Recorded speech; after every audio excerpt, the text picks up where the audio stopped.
Ugadi start అయిందంటే వేపాకు రాలిపోతూ ఉంటుంది. Welcome back to Ishmat Sindhu Nani vlogs. ఏందిరా స్వామి అని అనుకుంటా ఉంటే ఈ వేపాకేమో అసలు వస్తూనే ఉంటుంది, పడుతూనే ఉంటుంది, చెత్త వస్తూనే ఉంటుంది. అస్సలు అన్బేరబుల్గా ఉంది. ఎందుకంటే అలా ఉంది, చిమ్ముతా ఉంటాము, చిమ్మిన ఒక 20 మినిట్స్ కల్లా మళ్ళీ పైనుంచి ఆకులు పడిపోతూ ఉంటాయి. ఉగాది రావడము, కొత్త ఇగుర్లు పెట్టడమేమో కానీ చిమ్మలేకపోతున్నామండి. అసలు నా కష్టాలు, నా తిప్పలు పగవాడికి కూడా రారు. మీ ఇంటి దగ్గర కూడా ఇలాగే ఉంటే నాకు కింద కామెంట్ చేయండి, అక్క సేమ్ మాకు కూడా ఇలాగే ఉంది అని. అదంతా చిమ్మి ఒక దగ్గర వేసి ఎంత చెత్త వస్తుందంటే అంత చెత్త వస్తుంది.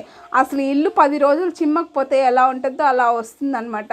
చూడండి, చిమ్మంగానే ఎంత నీట్గా కనపడిందో ఆ చెత్త చూడండి. అయినా కూడా ఆ చెత్త ఒకదానికి బెస్టే. అదంతా మీరు అన్నీ బయట పడే కాకండి, అవన్నీ చెట్లుంటే చెట్లకి వేసుకుంటే కంపోస్ట్ అయినా అవుతుంది. అలా వేసుకుంటున్నాం మేము. మా మామయ్య అయితే అది పనిగా వేపిస్తున్నారు. కింద కామెంట్ చేయండి, లైక్ చేయండి, సబ్స్క్రైబ్ చేయండి. బాయ్.